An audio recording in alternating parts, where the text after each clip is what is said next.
boca del tartamudo que siempre dijo que no. Yo soy pobre y no me vendo, y nadie me atropelló. Resonando, un espacio donde oír las voces de los explotados, las pobres, los presos, las ignoradas de siempre, donde resuenan las voces de los que no tienen voz, sus realidades, aventuras, Bueno, ¿qué vas a hablar? propuestas. Resonando, el análisis económico desde el punto de vista de los trabajadores y el pueblo. Correo resonando2010@hotmail.com. Yo quería mencionar que Techín, viste, que William Chohay, me mandó dirección de telegrama. Radio Fénix, Está todo un tema eso, ¿viste? ¿Te enteraste, no? 40radiofenix.com. Las vías de comunicación a través del teléfono 2-409-08-37. La marcha. La gran ocupación, Bueno, vamos a la marcha. cuando un juez y un coronel exigieron rendición. Dele, dele, dele, dele.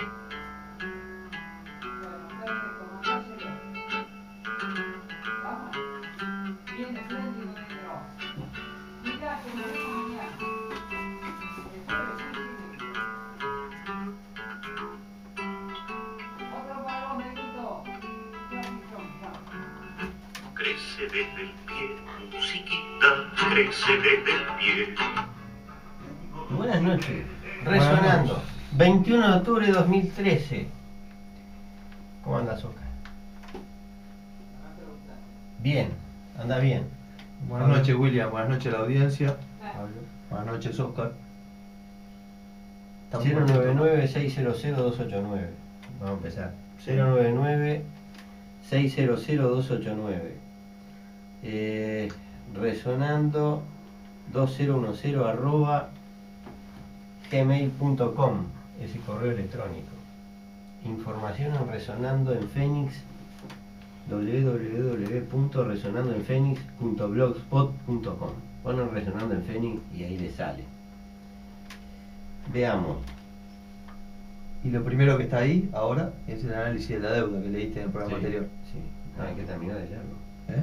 Hay que terminar de leerlo. No terminaste de leer. Y tenemos Resonando 2013 En YouTube. en YouTube. Que ahí tenemos todos los videos de los programas y bueno, hay una cantidad de otros videos más, ¿no? También cuando estuvieron, cuando estuvieron los haitianos, tenemos los videos de la marcha, los videos que filmamos la previa en el obelisco y filmamos también todo aparte de también trillar la marcha, estuvimos en conjunto, ¿no? Caminando con William ahí unas cuantas cuadras. Yo llegué hasta después de la Plaza Libertad. Y al final de todo, allá en la Plaza Independencia también filmamos toda la proclama, ¿no? Que ese video dura como unos 30 minutos, pero está toda entera la proclama. A lo mejor no quedó filmada como la audiencia se merece ver el video, ¿no? Pero Un poco la movida. proclama no es esto que yo tengo acá. Sí, yo filmé el final y la proclama. A ver, Quinta Marcha Nacional de Defensa de la Tierra de Buenos Videos Bien Naturales. Es mucho más larga por lo que me decís. Sí, es larga, sí. Sí, porque la leyeron varias personas, ¿no? Inclusive también. Entonces hay que mirarla para ver lo que dice. Claro, para ver lo que dice el programa. Y contento, porque aparte de ser una marcha de 12 cuadras, estuvo. La inmensa mayoría eran jóvenes. Pero muy jóvenes, ¿no? Quien habla ya está rondando los 41 años y bueno. Muchos jóvenes. Y ya soy veterano ya para esa marcha, ¿no? Porque eran jóvenes, veinteañeros o menos de 20 años y algunos, yo qué sé, muchos de 20 años a 25 años, pero eran jóvenes. Y bueno, y en la opinión de uno, los tiranos de la burguesía, oligarquía que están vendiendo este país en pedazos, los políticos del gobierno, de los 4 partidos con representación parlamentaria, donde ven muchos jóvenes movilizados en la calle y con ideas claras y precisas y haciendo reivindicaciones y bueno, y contra el tema de la regasificadora, de las 4 partas de saqueo, que William habló mucho de ese tema, ¿no? Ya no les gusta mucho. Pero esa es mi opinión, ¿no? Esa es mi opinión. Yo pienso que estas marchas indudablemente son fenómenos muy importantes, ¿no? En primer lugar porque son los únicos fenómenos masivos de protesta que hay. Es un movimiento de masa. Bueno, no son los únicos, están, por ejemplo, el conflicto de la educación. Sí. De la educación, la salud. Conflicto de la salud, de los supermercados. Supermercado. O sea, ha habido muchos conflictos importantes y están sucediendo continuamente. Ahora está lo que decías tú de Techín, de Techín, porque por un tema, Techín es adjudicatario de contrato de gran obra de UTE, que la contrató para hacer una reconexión eléctrica con Brasil, y ahí porque hay una diferencia por lo que leímos, ¿no? Que hay una diferencia que ellos dicen que le tienen que pagar 30 millones de dólares de más porque pusieron más torres de las que iban y con distintas medidas, y la UTE dice que no. Parece que no. Lo que yo he leído, yo leí toda la información por arriba, sí. La UTE hizo mal las cuentas. Ellos sí. del terreno, y lo reconocen, ¿no? Sí. Ellos dicen que solo le correspondería 2 millones de dólares, sí, pero ¿cuál es el resultado para los trabajadores? Mandaron un telegrama coleccionado, 800 trabajadores al seguro de paro, ¿no? Sí, y la empresa quiere la plata. Y no sé si esto será una licitación pública, una PPP, esta privatización, la participación pública privada. No, eso es una licitación. O una licitación de obra, de gran obra, la verdad, no sé, porque no lo conozco al detalle, el contrato, ¿no? Pero evidentemente que esto también, como yo lo veo, pasa también que estas empresas que son multinacionales, que están en Argentina, en Uruguay, y que son proveedores de gran obra del Estado también, porque a mi modo de ver, el Estado y UTE debería tener, ya sea el Ministerio de Transporte de Obras Públicas, lo que sea, su propia cantidad de trabajadores en planilla, ¿no? Que sean trabajadores del Estado y que hagan esas obras, ¿no? Que hagan esas obras y que estén formalizados en la planilla como trabajadores formales del Estado contratados, ¿tá? No ni becarios ni nada por el estilo, ¿tá? Y ahí sí que pienso yo, que aparte del erario público del país, de ahorrarse dinero que fluye a estas grandes empresas, que no queda acá, porque el gran dinero no quedarán algo en salario y algo de consumo y aportes al BPS. Pero, y no quedan las ganancias. Pero las ganancias no quedan porque fluyen esas ganancias, pero por lo menos que lo haga el Estado y con más seguridad, para que no pasen todas estas cosas, ¿no? Que extorsiona un poco a los trabajadores y otro poco al Estado. Lo que pasa es que uno piensa, pero eso como yo lo veo, ¿no? ¿Cómo puede ser que UTE se equivoque en la planimetría, ¿no? Es algo realmente sorprendente. Ellos decían eso, justamente, que era un problema de la planimetría del terreno. Son cosas que no deberían pasar. Bueno, tenemos más cosas. PSU apoya a Vázquez sin ocultar la diferencia. El Partido Comunista resolvió anoche respaldar la candidatura presidencial de Tabaré Vázquez para las próximas elecciones nacionales. La decisión surgió durante el 30 Congreso de la agrupación que se reunió en el Platense Patín Club de Montevideo a lo largo del fin de semana. La moción de acompañar la precandidatura de Vázquez contó con un 60% de votos del Congreso. El texto al que accedió el espectador indica que sin ocultar la diferencia que tuvimos y mantenemos con Vázquez, solo él garantiza un tercer gobierno del FA. Durante su discurso, el senador Eduardo Lorier argumentó a favor de esta posición. La derecha es el enemigo natural, desde nuestro ángulo, a todo lo que ha avanzado nuestro país en materia de lucha contra la pobreza y la indigencia por un Estado como nunca en su historia. Todo esto correría serio riesgo, estaríamos en nuevos relacionamientos a escala internacional que nos acercarían al imperialismo y a la Alianza para el Pacífico, y desde ese ángulo es necesaria una continuidad en el proceso de cambio. Para llegar a la presidencia, el compañero es Tabaré Vázquez. El Congreso también decidió llevar la propuesta de que el Congreso del Frente Amplio, que se realizará el próximo 23 de noviembre, se pronuncie por un candidato único a la presidencia. En esa instancia los comunistas entienden que también deberá surgir el nombre del compañero de fórmula de Vázquez. El Congreso abordó además aspectos programáticos que el PSU aspira sean contemplados en el programa del oficialismo. Se insiste en la convocatoria a una Asamblea Nacional Constituyente, la inclusión de Uruguay en el ALBA y la creación de un frigorífico nacional y una flota pesquera estatal. Se afirma asimismo que el Estado debe cumplir el rol de productor, regulador y controlador de la economía. También hubo lugar para la autocrítica.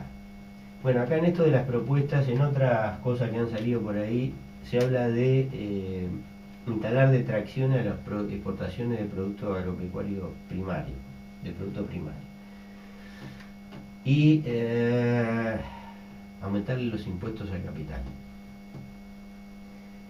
También hubo lugar para la autocrítica, ya que un documento considerado por el Congreso, ahora lo que viene está divertido, un documento considerado por el Congreso alertó sobre que solo el 16% de los afiliados del PSU participa en la orgánica, en lo que se consideró como una crisis de militancia.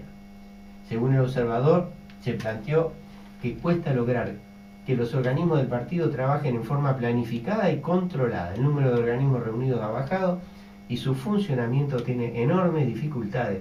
Un conjunto importante no se reúne y hay comunistas que actúan en ámbitos de masas sin reunirse en organismos partidarios. ¿Qué te parece? Y sí, y todo aquello que nosotros veíamos, pero claro, pero con ¿Qué te parece, Oscar? Con las resoluciones que están tomando, evidentemente, la militancia es consecuente en abandonarlo. Con todo aquello que había, digo, en los jóvenes, cuando yo tenía unos años menos, por ejemplo, en los comités del Frente Amplio tenía una gran movilización el Partido Comunista de jóvenes. Y se armaban aquellas camionadas que iban gritando Juventud Comunista Revolucionaria y Antiimperialista. Hoy en día con L'Oreal y esta elección que hicieron por Tabaré Vázquez tienen que cambiar ese eslogan. O sea, tiene que cambiarlo totalmente.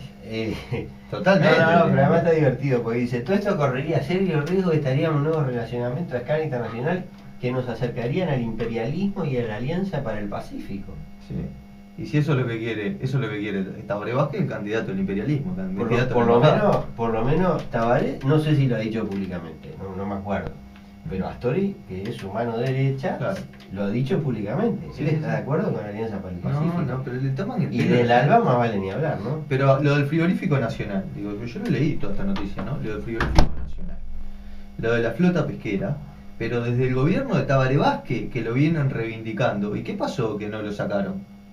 Bueno, no hay voluntad, porque no tiene voluntad política, eso es teatro para la tribuna. El programa de fraude dice que se estudiará la formación de un frigorífico nacional. Eso sí que es estafa intelectual. Bueno, no, pero digo, a mí me gustaría ir un poquito más lejos para decirlo, digo, ¿no? Esta resolución, esta resolución del PSU, para mí, mal llamado Partido Comunista, a mí no son ni comunistas, tendrán un cartel que dice Partido Comunista, de elegir al candidato del imperio, al candidato de la Embajada de Estados Unidos, al doctor Tabaré Vázquez, es lamentable, pero lamentable.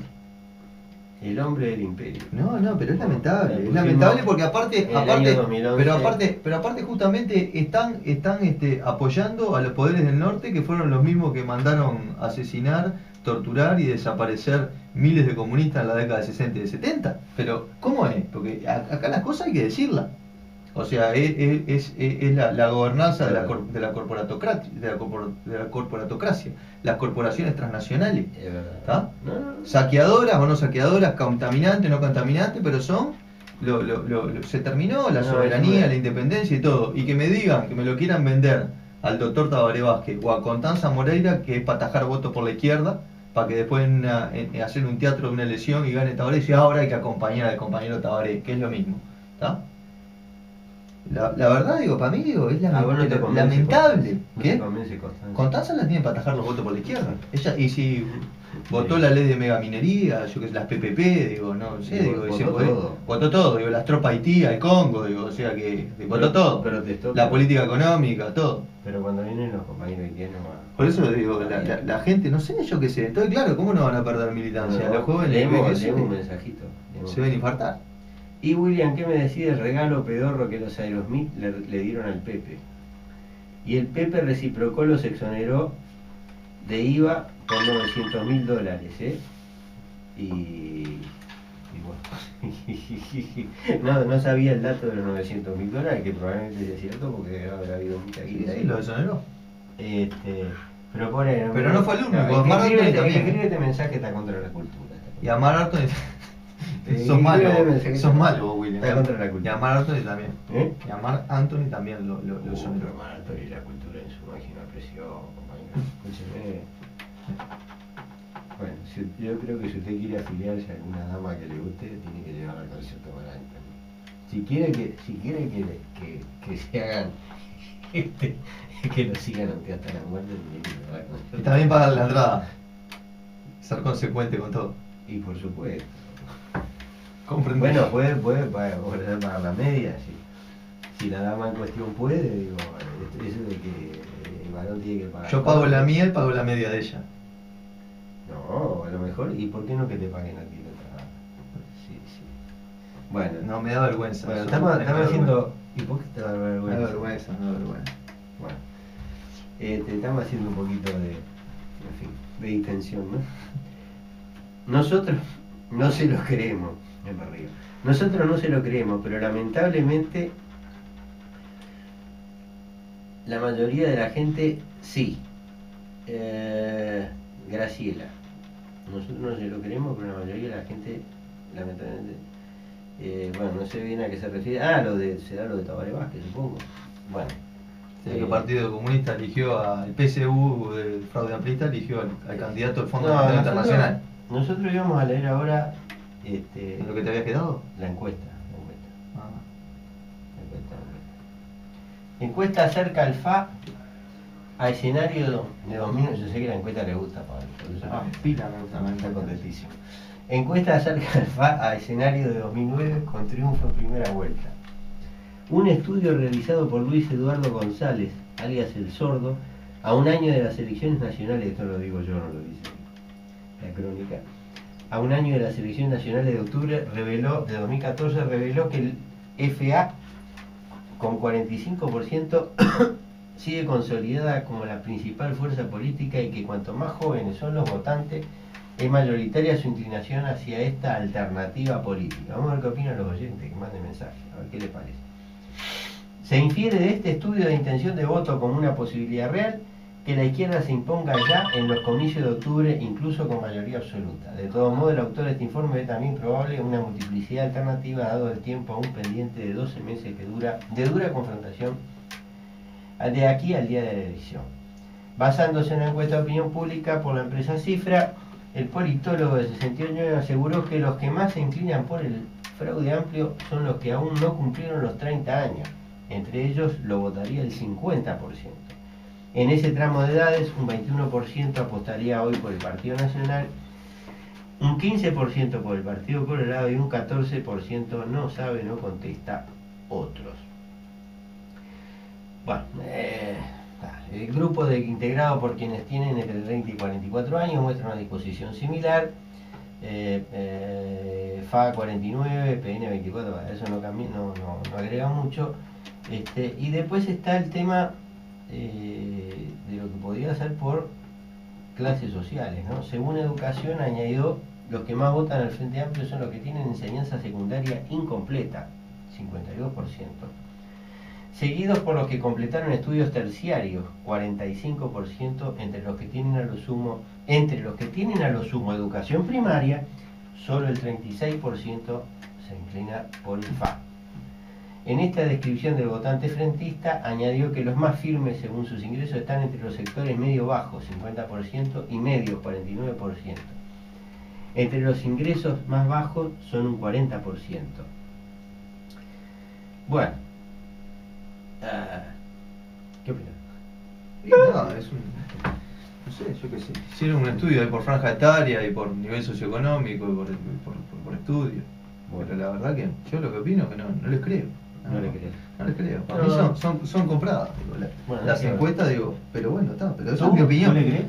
Esa es mi opinión. Oscar. Se ve que las 12 Oscar, cuadras, opina, las David. 12 cuadras de jóvenes que estaban en la marcha por 18 de julio Bueno, muy bien. no deben ser no deben ser votantes, o por lo menos no los encuestaron. Yo soy utópico, o sea, escéptico. Tengo un Es escepticismo. posible que la encuesta no represente la realidad. Es posible. No es tampoco, según mi Son encuestas que después seguro. se amplifican en los medios de comunicación, en el informativo del Canal 12. Modifican la realidad, ¿no? Sí. Modifican la realidad. Bueno, pero, bueno, ¿qué más vas a decir? A ver, decí algo. Vos que sos joven revolucionario, decí algo. No decís Tan nada. joven no soy. Bueno, sí, sos joven. Todo relativo, no te miró desde un ángulo. Una piba de 20 años te mira desde otro ángulo. No, pero no vas a decir, no, sos joven. Hoy en día sos joven. Hace 150 años no, la gente se moría a esa edad, tu edad más o menos ya, bueno, parte de la gente, la mitad de la gente por lo menos había pasado a mejor vida. Bueno, vamos a leer un trabajo, todo no, es muy largo. Hay un trabajo de alguien que se llama, es un cubano, se llama Frank Josué Solar, aparece publicado en Rebelión. Y tiene algunas partes que la subrayamos para leerlas, nos parecieron interesantes. Después vamos a hablar un poco de la deuda pública. ¿No? Y después veremos de qué hablamos. La infancia y adolescencia de mi generación coincidieron con una coyuntura especial, la caída del muro de Berlín, el final bochornoso del campo mal llamado socialista y la Unión Soviética. La explicación que me daba de las causas de aquellos acontecimientos era más o menos la misma, que se transmitía por medios oficiales, o sea, la que yo me daba era la más o menos la misma que se transmitía por medios oficiales y que hemos mantenido con algunas variaciones hasta hoy. Pero no me parecían suficientes para haber provocado un descalabro de tamañas proporciones. Justo en esos momentos, cuando la vida cotidiana del cubano comenzaba a sufrir cambios muy profundos, y yo empezaba a dejar atrás en mis lecturas a Salgari y Verne, por obra del azar llegaron a mis manos algunos libros de pensadores marxistas, anatematizados y excomulgados por el catecismo marxista-leninista que tenía su Vaticano en la antigua Unión Soviética. En ellos encontré una explicación más coherente, marxista y revolucionaria. La tradición del proyecto revolucionario soviético y su final se habían producido mucho antes, en los años 20, cuando un grupo burocrático dominante le quitó todo el poder a los soviets y empezó a ejercerlo para sí en función de sus propios intereses y a actuar internacionalmente alegando la representación oficial del socialismo y del leninismo. Lo que se edificó a partir de ahí muy poco tuvo que ver con el socialismo y los ideales originales de Marx, Engels y Lenin. La mejor prueba es que la generación de bolcheviques, protagonista de la revolución en octubre de 1917, tuvo que ser exterminada físicamente para consumar el termidor estalinista. Con esa explicación a cuestas emprendí un camino de búsqueda, de formación teórica y política capaz de hacerme entender el mundo y la época que me había tocado vivir. A partir de aquí comenzó una historia de descubrimientos. Uno de los más importantes lo hice en el 2000, cuando en una revista Temas, unas cartas que respondían a una polémica me dieron las primeras noticias de la existencia de aquel departamento de filosofía de la Universidad de La Habana en los años 60 y de su revista Pensamiento Crítico. La lectura apenas me bastó para asomarme a lo que podía intuir era un universo de creación heroica, de compromiso crítico y de polémicas entre revolucionarios. La historia cubana de los años 60 parecía ser algo más que una sucesión de leyes revolucionarias y agresiones imperialistas. Seguimos. Una de las características, no estoy leyendo todo el trabajo, aclaro, el trabajo lo estamos subiendo al blog, digo, a los oyentes, a las oyentes que les pueda interesar, lo pueden leer ahí completo, tranquilo, ¿verdad? Y abajo del video lo ponemos igual, el vínculo también al trabajo. Bueno, está bien, claro. Sí. Una de las características más descollantes de la década de los 60 de Cuba fue la existencia de un debate muy intenso sobre los más diversos aspectos más diversos de la cultura, la ideología, la economía y por supuesto la política, impelidos por sus protagonistas por una revolución que transformaba o pretendía transformarlo todo, desde los rumbos más generales de la economía hasta los contenidos y métodos de la educación preescolar, pasando por todas las relaciones sociales y la vida cotidiana. Y todo esto cuando la revolución comenzaba, cuando casi todo estaba por hacer, cuando se suponía era más débil, cuando era más agresivo el acoso. El Departamento de Filosofía participaba en ese medio a través de la formación política de cuadros y la difusión de tesis revolucionarias que favorecían un determinado tipo de alternativa socialista en el debate cubano. Sus miembros no eran solo un colectivo docente que se dedicaba a la enseñanza del marxismo o a las actividades propias del mundo académico, sino constituían un grupo bien definido que luchaba por el avance de un socialismo independiente y libertario en Cuba y América Latina. Frente al grupo que representaba el departamento había otro, influenciado por el marxismo de origen soviético, que pretendía ponerle límites y riendas al naciente socialismo cubano, ajustarlo a esquemas, cercenarle su independencia de proyecto, política y económica. Vamos bien caminando. Digo Pablo. Y Oscar un 10. Ante todo, el fondo de la cuestión no era una pugna intelectual ni se limitaba a un duelo de ideas, era una polémica acerca del alcance de la revolución, su rumbo, sus objetivos, los medios y vías que utilizaría en algunos momentos y situaciones. Llegó a ser incluso una polémica por el poder. El departamento se inscribía en la tradición de un socialismo cubano y latinoamericano que buscaba sus antecedentes en Martí y establecía un hilo conductor entre Mariátegui, Mella, Guiteras. Mariátegui era peruano y Mella y Guiteras eran revolucionarios cubanos de la época, si mal no recuerdo bien, de alrededor de los años 30, ¿verdad? Y la revolución cubana dirigida por Fidel y el Che. Reclamaban también la herencia teórica y práctica de Lenin y los bolcheviques, Antonio Gramsci y Rosa Luxemburgo. Uno de los temas donde se dirimían las diferencias políticas entre ambas tendencias era América Latina.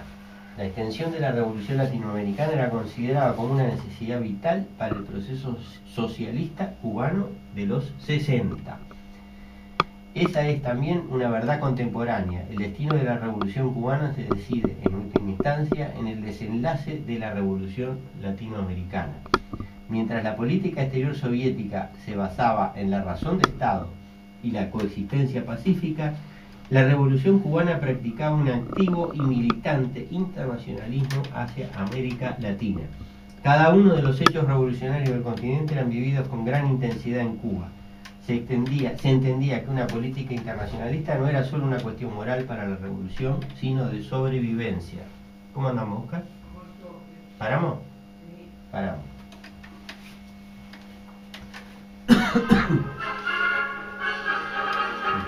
Todos los días a las 13:30 horas, Música de España, un espacio presentado por Hotel Colón de la ciudad de Mercedes.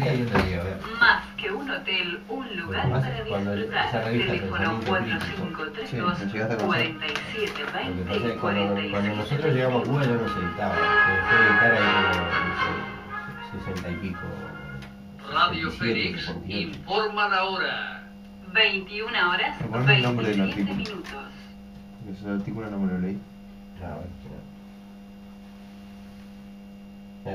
Después te lo Soriano, Soriano. ¿Cómo lo ponés? El Club Soriano invita a la conferencia que ofrecerá el prestigioso publicista y mentalista mercedario Marcelo Aquistapase sobre percepción y clarividencia en una óptica seria y diferente. ¿Vas a hablar algo Será más en de la nuestra deuda sede pública, social, de lo que salió en el Maldonado espectador? 1372, el día 24 de octubre a las 19:30 horas. Pero yo vos me mandaste un correo con respecto a ese tema, pero igual no lo entendí de todo.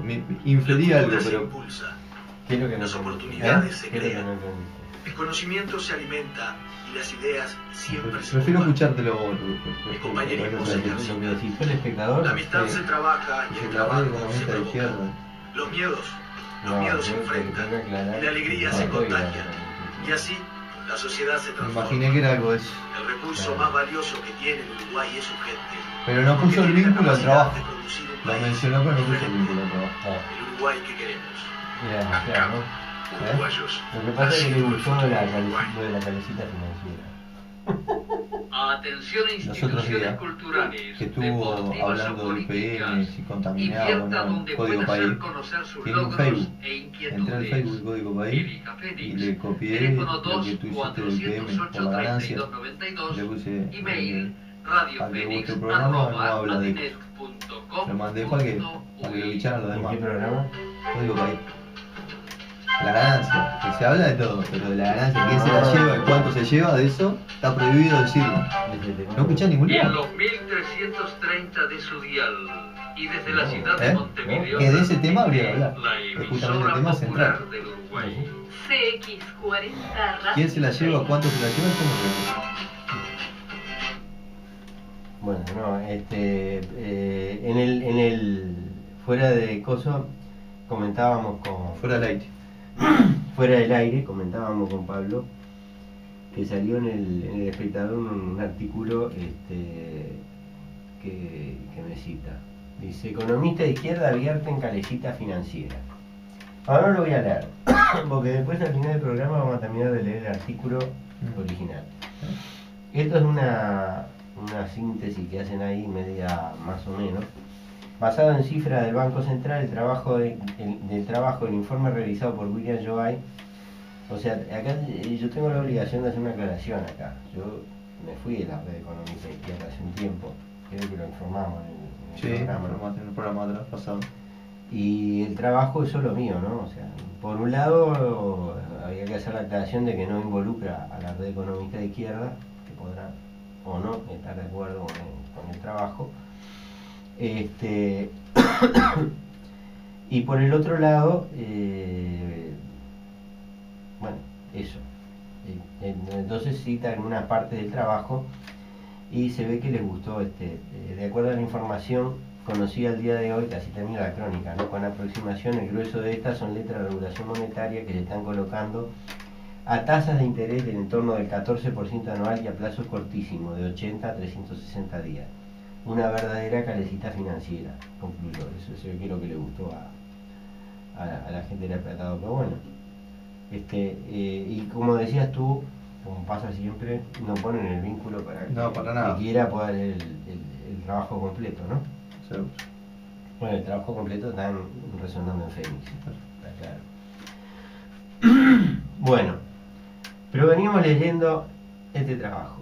Es medio plomazo leer cosas en un programa de radio, ¿no? Pero yo pienso que en este caso se justifica. El trabajo me parece muy importante. Yo le contaba a Pablo, vamos a meterle un poco de...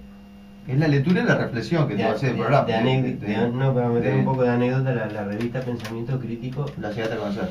Nosotros llegamos a Cuba en el año 1973, en marzo, Sí.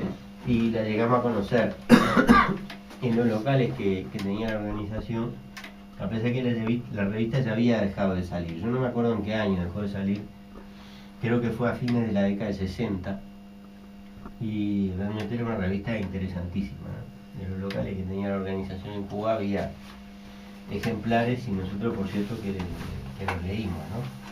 Inclusive salían artículos en Pensamiento Crítico que se difundían por estos lados, ¿no? A través de marcha, no me acuerdo. Pero yo sé que recuerdo haber leído. Cuando yo vi las revistas en Cuba... Sí, mi viejo siempre estuvo en los libros y yo sé, digo que sí, que llegaban a... Llegaban. ¿Oíste hablar de esa revista? No oí hablar de esa revista, pero sé que llegaba material. No, pero y si le preguntabas, posiblemente se acuerda también. Posiblemente sí. Seguramente se acuerda. Bueno, los socialistas cubanos, al igual que los bolcheviques al inicio de la Revolución Rusa, basaban todas sus esperanzas en la perspectiva de la Revolución Mundial y nunca se ilusionaron con la posibilidad de construir el socialismo en un solo país. Esta tesis contrarrevolucionaria fue sostenida por el estalinismo después de la muerte de Lenin y combatida por la herejía cubana. Otra teoría reaccionaria del dogmatismo soviético, dinamitada por el departamento, fue la revolución por etapas, según el cual las sociedades atrasadas del tercer mundo que estarían todavía en el feudalismo, debían avanzar primero por el capitalismo antes de llegar al socialismo. Esto es interesante porque algunos esbozos muy berreta de esta teoría los han planteado personajes como el ministro de Interior Bonomi, y cuál es el otro teórico brillante del mujiquismo, si mal no recuerdo, el ministro de Defensa, el teléfono negro, los líderes ideológicos. Bueno, a los revolucionarios y sectores populares les tocaba entonces, volviendo a la lectura, apoyar a las burguesías nacionales en sus objetivos progresistas. El abandono del internacionalismo proletario por parte de la URSS tendría su correlato en la renuncia a propósitos revolucionarios y la adopción de una práctica política reformista en los partidos comunistas tradicionales. ¿Tendrá algo que ver esto con lo que acabamos de leer al principio del programa del Congreso del Partido Comunista? Bueno, ya no hay Cualquier coincidencia con la realidad. Es interesante. Bueno, ya no hay Unión Soviética, pero sí parece. Pero hay este remedo del Partido Comunista que nos va quedando en el país. Y de cuidar la poltrona, ¿no? En el Parlamento también. Tristísimo remedio. Por supuesto, la única motivación que hay ahí, uno lo ve al pobre hombre, a Loliera ahí sentado en el sillón celeste, y dice, bueno, ese tipo no se quiere defender. Tengo una anécdota con Loliera. Lo fuimos a ver. No hagas así, no hagas un gesto, escuchá la anécdota. Lo fuimos a ver con uno era el querido compañero Ricardo Caicial, que falleció hace ya varios años, que pertenecía al Partido Comunista, ¿verdad? Él compartía muchas de las inquietudes y del punto de vista que teníamos nosotros, que tenía yo. Nos fuimos a ver con otro también compañero que había pertenecido al Partido Comunista, entonces había ido hace tiempo, ¿no? Me desencantado. Pero Ricardo Caicial, ingeniero agrónomo, consiguió una entrevista con Lorier y fuimos ahí. Él tenía grandes esperanzas de que Lorier le íbamos a plantear, ¿no?, las inquietudes. Hoy íbamos a hablar del tema de la tierra, de la propiedad de la tierra, de los impuestos del campo, ¿no? Todos esos temas que hemos manejado en el programa, que ya en aquel momento habíamos escrito algunas cosas, ¿no?, y que Ricardo las compartía. Aparte de Ricardo, yo por ejemplo el tema del IMPROME lo conocí a través de Ricardo, ¿no? Entonces fuimos a verlo al senador a su despacho, no me acuerdo si creo que en el edificio central, ¿no?, de las comisiones,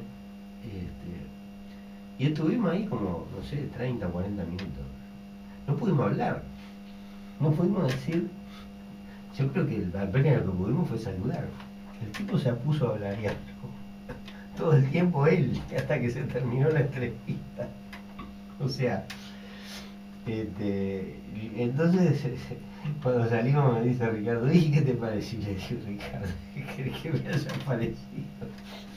O sea, los tipos no quieren ni oír, ¿verdad? Porque sí, habla, pero ya saben que lo que le van a decir va a implicar o pelearse con el que va a plantear o mentir descaradamente o decirle. Entonces mejor hablar ello. Bueno, es típico, ¿no?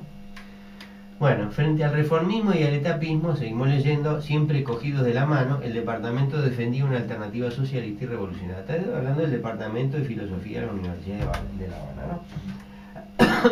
A partir de la teoría de la dependencia, del desarrollo desigual y combinado, de las características de la dominación imperialista y la experiencia práctica de la Revolución Cubana, filosofía asumía como propia la concepción del Che.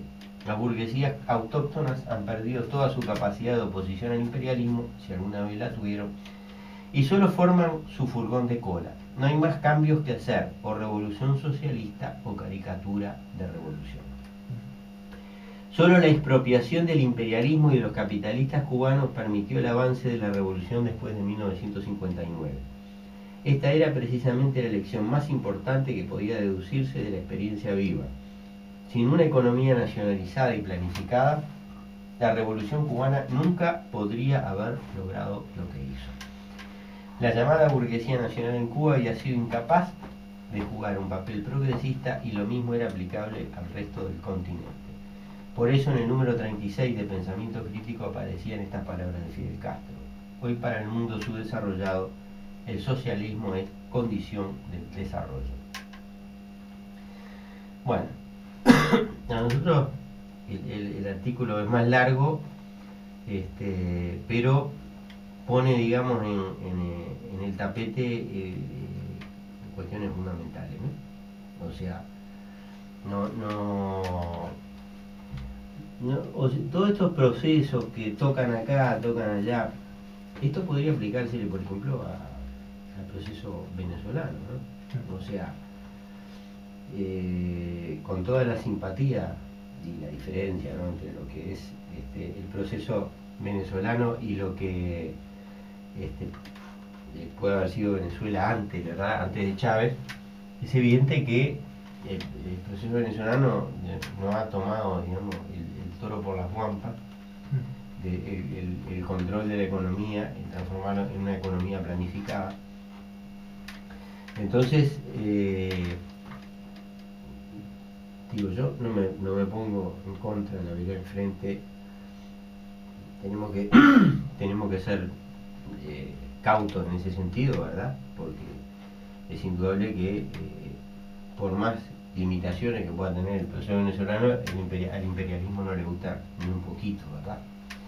Eso ya, digamos, demuestra que hay algo de auténtico, de esencial en ese proceso que hay que respetar y que hay que apoyar. Sin embargo, uno se da cuenta, ¿no?, todos los problemas que tienen con la exacción, la extracción de recursos bestial que le está provocando la boliburguesía, ¿no?, a través del mecanismo ese de importar las cosas a un peso y sacarle 3 dólares a un dólar y sacarle 3 dólares al sistema de control de cambios de Venezuela y después vender esos dólares en el mercado negro. O sea, hay una fabulosa... Todo eso tiene que ver con la falta de estatización del comercio exterior, de estatización del sistema financiero, ¿no?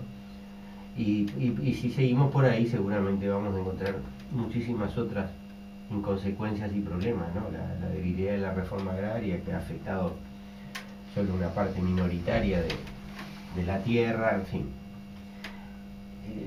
En definitiva, o revolución socialista o caricatura de revolución, o sea, todos estos procesos reformistas que uno ve en América Latina, Argentina, bueno, sí, se enfrentaron a los terratenientes con las detracciones, la renegociación de la deuda en condiciones hasta cierto punto favorables a la Argentina, ¿no? Pero claro, después empiezan a chocar con la pared y empiezan a debilitarse por su propia base, ¿no? Entonces vemos que en estos días le están pagando 570 millones de dólares a las empresas extranjeras que le hicieron y le ganaron juicios a la Argentina en el CIADI, ¿no? Para mantenerse más o menos dentro del ámbito del sistema financiero capitalista mundial, ¿no? Bueno, yo vamos a ver la deuda. Bueno, no me acuerdo exactamente dónde No, y quedado. estábamos con lo brutal, que 20 millones por día que se iban en el servicio de deuda y amortización de capital. Poco de memoria. 20 millones por día. Bueno, depende cómo lo miremos. O sea, 7.000 y pico, 7.700 millones bueno, de dólares, ¿no? Sí, claro, pero no se van. Ojo, o sea, esa es una contabilidad. Van a vencer en el año 7.729, si mal no recuerdo mal, millones de dólares. Desde el 30 de junio del año pasado, de este año, perdón, hasta el 30 de junio del año próximo. Es un dineral, una fortuna. Bueno, pero esa plata no se va a ir, o sea, esa plata, en definitiva... la bicicletean hasta ahí. Por supuesto, cuando se está por vencer, se emiten bonos, se emiten títulos, se cambian esos títulos por los otros y se va manteniendo. Los pagos de intereses andan alrededor de los 1.360 millones de dólares. Y habría que ver, en definitiva, los pagos netos de deuda son los que figuran en los números del presupuesto ejecutado. O sea, eso digamos es la cifra de lo que el país está pagando de intereses a lo largo del año, ¿verdad? Que andan encima de los 1.000 millones de dólares.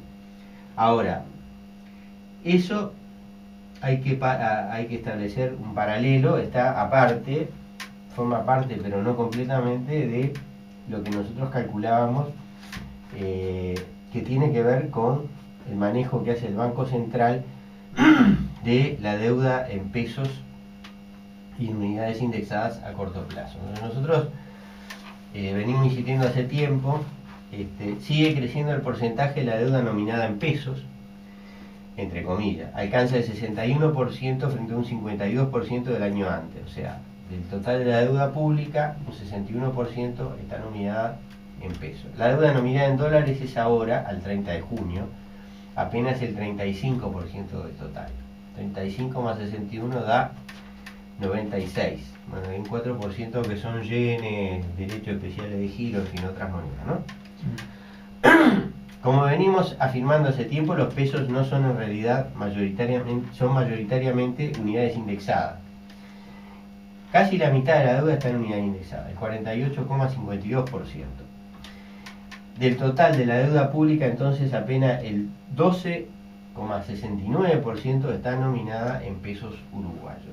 De acuerdo a la información conocida el día de hoy, con aproximación, el grueso de esta son letras de regulación monetaria que se están colocando a tasas de interés en torno del 14% anual y a plazos cortísimos, 80 a 360 días. Una verdadera calecita financiera. La devaluación que se ha producido entre junio de este año y el día de hoy, un 4,5% aproximadamente, apenas disimula lo violento de esta tasa de interés. De mantenerse estas circunstancias, una devaluación anual de ese orden y una tasa de interés del 14%, el país consolida una pérdida de grandes proporciones. El BCU paga una tasa en dólares que se aproxima al 9,5%, o sea, 14% de interés menos 4,5% de devaluación, y consigue por sus colocaciones, se desconoce el detalle de las mismas, pero podemos inferir que el promedio se acerque a las del bono del Tesoro de Estados Unidos a 10 años.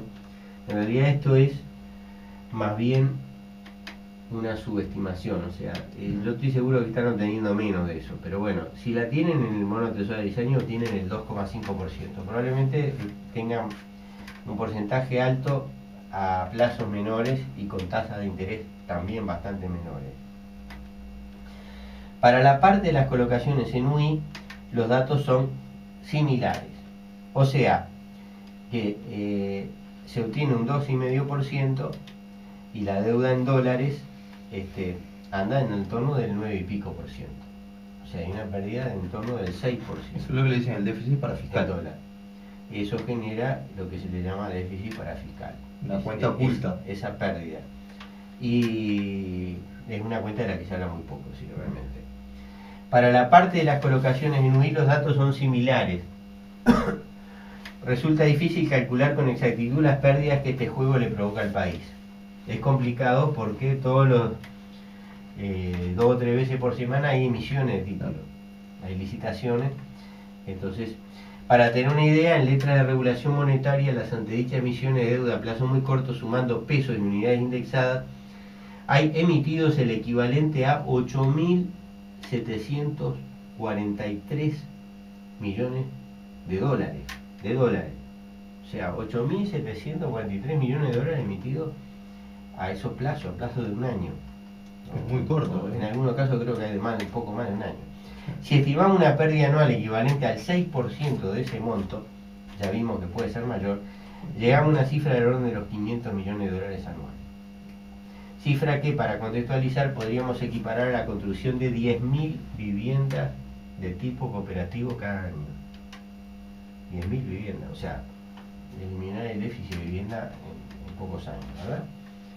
Fruto de esta pérdida es el empeoramiento del perfil por plazos que presenta la deuda pública, mientras que para fines de junio de 2012 los vencimientos, sumando capital e intereses, antes de un año eran de 5.500 millones, Para el 30 de junio de este año, el mismo dato era de 7.729 millones, un incremento realmente sorprendente.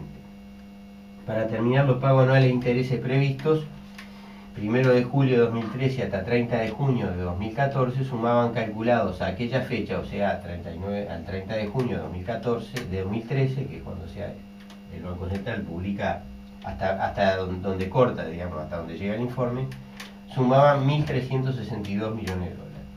Cifra esta que debemos relativizar dado que los pagos varían día a día al son del ritmo de emisión de deuda de corto plazo que lleva adelante el BCU. O sea, eso es lo que figura ahí en ese corte, el 30 de junio, pero eso está cambiando todos los días, porque todos los días vencen títulos, se emiten nuevos títulos, entonces los pagos de intereses. El empeoramiento del perfil de los pagos a corto plazo tiene un significado ominoso. En efecto, todas las tasas de interés mundiales se mueven al ritmo de la del bono del Tesoro de Estados Unidos a 10 años. Hace un año la misma era del 1,53%. Hacia el 1 de julio de este año, o sea, cuando se hace el informe de la deuda, había subido al 2,58%. Y hoy, esto lo agrego, no está en trabajo, andan en ese entorno, en torno al del 2,6%. Este aumento porcentual del 1% que puede parecer menor, mueve toda la escala de tasas de interés. Esto es a nivel mundial.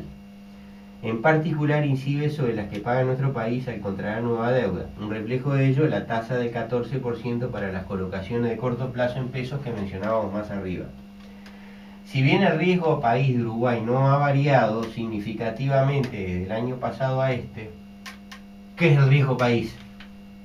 ¡Chan! Bueno, el riesgo país es la diferencia entre lo que paga un título al mismo plazo de un país dado, por ejemplo, el riesgo país de Uruguay, un título de Uruguay, lo que paga un título de Estados Unidos. O sea, el bono de Tesoro de Estados Unidos paga 2,58%. El bono de Tesoro de Estados Unidos en ese momento estaba pagando 1,7% más. O sea, ese es el riesgo país, 1,7%. Uruguay emite un bono de Tesoro, tiene que pagar un 1,7% más de lo que paga Estados Unidos. ¿Los puntos básicos estamos? Estamos como unos 170. 170, 180. Es muy bajísimo. Sí, sí. Yo no entiendo cómo hay gente que coloca plata a Uruguay a largo plazo con ese riesgo país. Porque digo, Uruguay no es un 1,7% anual más inseguro que Estados Unidos. Me parece a mí. Pero bueno, eso ya es otra historia. Bueno, los cambios en la tasa de mercado que el mercado exige no modifican los pagos de interés de la deuda de largo plazo contratada a tasa fija, porque claro, los bonos que están emitidos a 25 a 30 años no importa si la tasa de interés de Estados Unidos sube y si el riesgo país sube. Pues el Estado tiene que pagar lo mismo de acuerdo al tipo de bono, a las amortizaciones que tenga el bono. Bueno, tiene que pagar, los intereses son fijos, porque ya se pactaron en el momento que se emitió el título. La mayor parte de la deuda uruguaya, o toda, no sé, casi toda, está emitida con tasa fija. Ahí está deuda con tasa variable también. Que la tasa se modifica de acuerdo, la tasa del bono, del título, se modifica de acuerdo a la tasa, a determinado parámetro internacional, que a veces se usa la tasa LIBOR, ¿no? Bueno, LIBOR más tanto. Bueno, la deuda de Uruguay está emitida a tasa fija, casi todo. Entonces, que se modifique la tasa de interés al bono de 10 años de Estados Unidos para los títulos que ya están emitidos no provoca ningún perjuicio.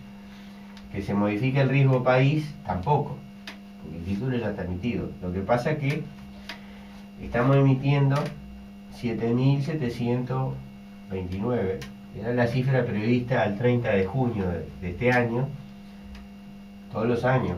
Y para eso sí es importante. Esos títulos se emiten y entonces ahí sí impacta la modificación de la tasa de interés de Estados Unidos y la modificación del riesgo país.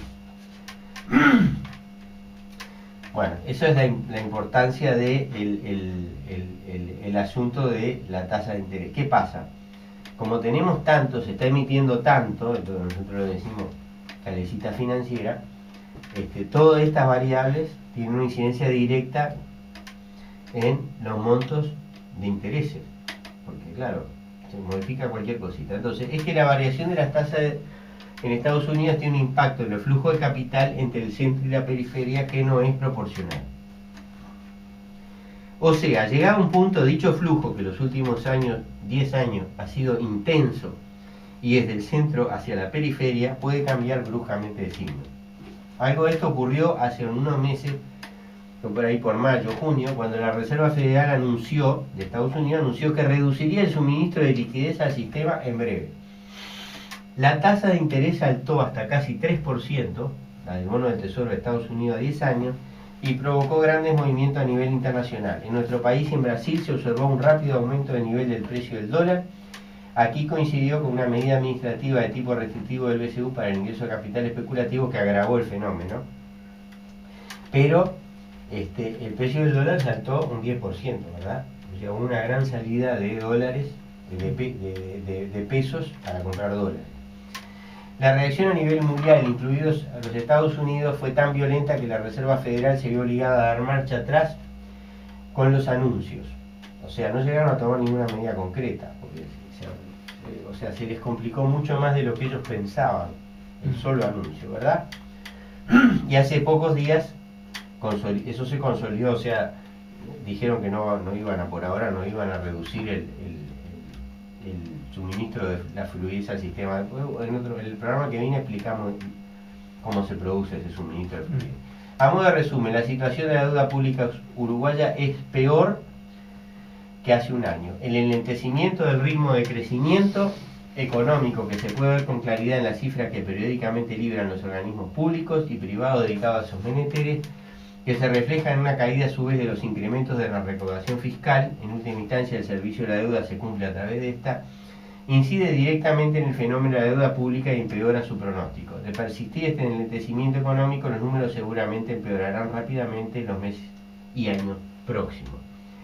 No anticipamos una crisis a breve plazo, pero el hecho de que después de un periodo de 10 años de expansión económica ininterrumpida, la condición de la deuda pública diste estar mejorando aún de haberse estabilizado, no habla bien de la sustentabilidad del actual modelo de política económica.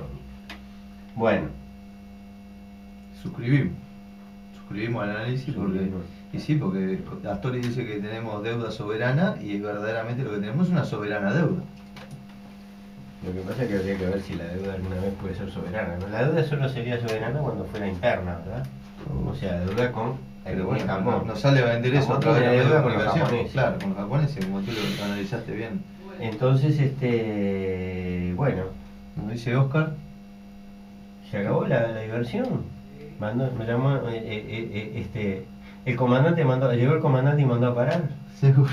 Bueno, buenas noches. Nos despedimos, buenas noches, hasta el lunes que viene. Nos escuchamos el lunes que viene. Y que pasen una buena semana. ¿Nos das un segundo, Hans? A ver dónde está el trabajo este. Bueno, les decimos el dato del trabajo para que anoten para el link. Frank Josué Solar se llama el autor del trabajo cubano que leímos. Frank Josué Solar.